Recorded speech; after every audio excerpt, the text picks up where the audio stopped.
The US Senate and the White House have locked horns over America's support for Saudi Arabia.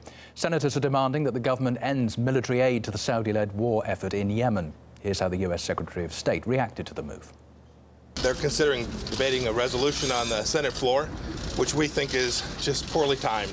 This is what the decision is all about on the floor of the United States Senate. Passing a resolution at this point, it would encourage the Houthis, it would encourage the Iranians. We will no longer be part of their destructive military adventurism. And hopefully get a ceasefire in Yemen, something that we have diplomatically been striving for months, and we think we're right on the cusp of that. We were fueling the bombers that the Saudis sent into Yemen.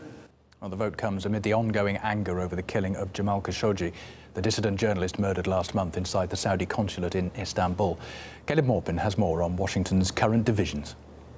Well, the vote was 63 to 37, with support on both sides of the aisle. The resolution called for the United States to end any cooperation with the Saudi-led attack on Yemen. Now, one of the voices speaking in favor of the resolution was U.S. Senator Bernie Sanders of Vermont. We have been providing the bombs that the Saudi-led coalition is using. We have been refueling their planes before they drop those bombs. This is a vote that says to the world, we are going to end the horrific humanitarian disaster that is killing tens and tens of thousands of defenseless children in Yemen. There was opposition to this resolution from the White House, very strong. We heard that there was a closed-door session in Congress. Mike Pompeo, the Secretary of State, addressed members of the U.S. Senate and urged them not to pass this resolution, arguing that somehow this resolution would actually hurt the conditions of those living in Yemen.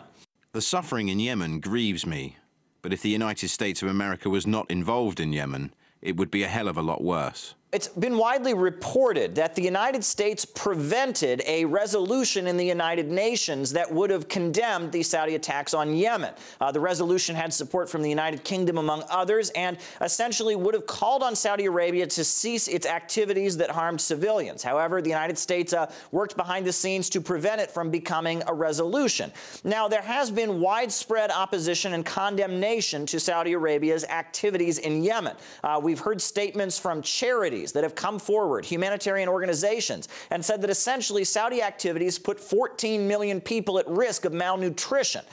However, the United States continues to align with Saudi Arabia. Now, it's important to point out that this is not the first time there have been votes on Capitol Hill regarding this issue. And back in March, the U.S. Senate was presented with the opportunity to vote on this resolution and failed to do so. They did not pass this resolution. However, today, as we have seen, they did actually come forward and condemn Saudi Arabia's activities in Yemen. Not much has changed in Yemen since March. However, what has changed is there has been widespread outrage about the killing of journalist Jamal Khashoggi. Secretary of Defense James Mattis came forward and essentially argued that while he was concerned about the plight of civilians in Yemen, this resolution was the wrong move. Our security interests cannot be dismissed, even as we seek accountability for what President Trump described as the unacceptable and horrible crime of Jamal Khashoggi's murder. The Saudi bombing has been responsible for the majority of the death and destruction in Yemen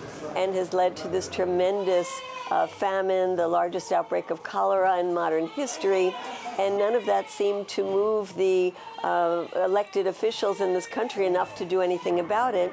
And it was the death of a Washington Post journalist, a Saudi, but somebody who was known to people in the elite circles in Washington, D.C., that really led to the kind of vote that we're seeing. There's a strong, what I call a pro-war lobby, which is made up of the weapons industry. And as long as the American people didn't pay attention, the media didn't show us the results of the bombings, the dead civilians, the starving children, Congress was happy to go along and not do anything about it.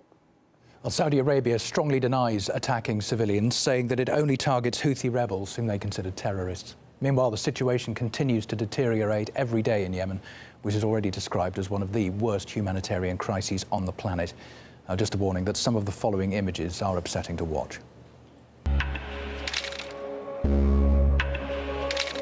you.